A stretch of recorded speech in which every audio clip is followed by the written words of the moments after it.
Hello guys, আসসালামু আলাইকুম। আশা করি আপনারা সবাই ভালো আছেন। আল্লাহর রহমতে আমরাও সবাই ভালো আছি। আমি আর আমার ফ্রেন্ড আজকে শিবচর বাজারে গিয়েছিলাম হালকা পাতলা কিছু কেনার জন্য। বাট আমাদের কিছু পছন্দ হয়নি, তাই আমরা চলে যাচ্ছি।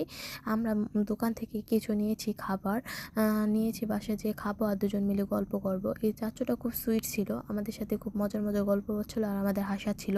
এই তো চাচ্চুটা আমাদের বাসার গেটের সামনে নামিয়ে দিয়ে সে এই দিক দিয়ে চলে যাচ্ছিল। আমি একটু ভিডিও ক্লিপ নিচ্ছিলাম, বাট সে অনেক আগেই অনেক দূরে চলে গিয়েছে। আর আমার ফ্রেন্ড দরজা তালা খুলছে, আমি বলছি তাড়াতাড়ি খুল, দেখ আমার হাতে কতগুলো, আমার হাত ব্যথা করছে। আর ওকে দেখাচ্ছি, ওই বলতেছে দাঁড়া একটু সময় দে, গেটটা খুলতে তো সময় লাগবে, আর একটা খুলতে হবে। যাই হোক, ধৈর্যের ফল মিষ্টি হয়। তারপর আমরা ভিতরে গেলাম। আর ওই বলতেছে তো বক বক করিস না, তার মাঝখানে একটা বোতল পড়ে গিয়েছে। ওই বলতেছে তো বক বক করির জন্য, এই জন্যই বোতলটা পড়ে গেছে। এই জায়গায় একটা ফ্রেন্ড থাকতো, আমি সেটা বলতেছি সবাইকে মিস করতেছি, ভালো লাগতেছে না। ওই বলতেছে ইনশাল্লাহ খুব তাড়াতাড়ি আবার সবার সাথে দেখা হবে, তখন খুব মজা হবে। আমরা এসেছি গাছে, আম গাছে অনেক বড় হয়েছে, পানি দিব আর বড়ি পারবো, তারপর আমরা চলে যাব।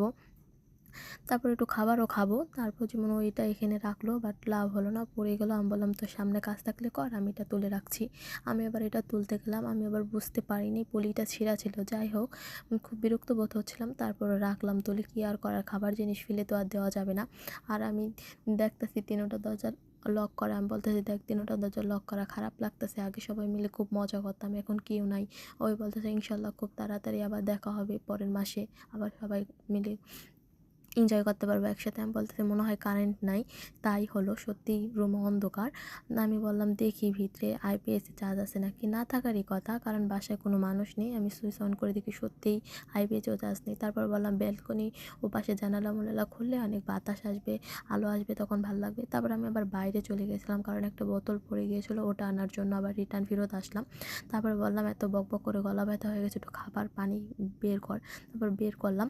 এই একটা খাবারই আমাদের হয়ে যাবে, কারণ আমরা অনেক বেশি খাই, তো ওইটার পেটে থেকে অনেক রয়েও গেছিলো। যাই হোক, তারপর বললাম কোক আর পানিটা কোথায়, বললো দেখ এটা নিচে। তারপরে বের করলাম, আমরা গাছের থেকে বড়ি বেরিয়েছি, পানি দিয়েছি। তারপর বললাম চল আমরা আজকে দুজন থেকে যাই, ভালো লাগতেছে।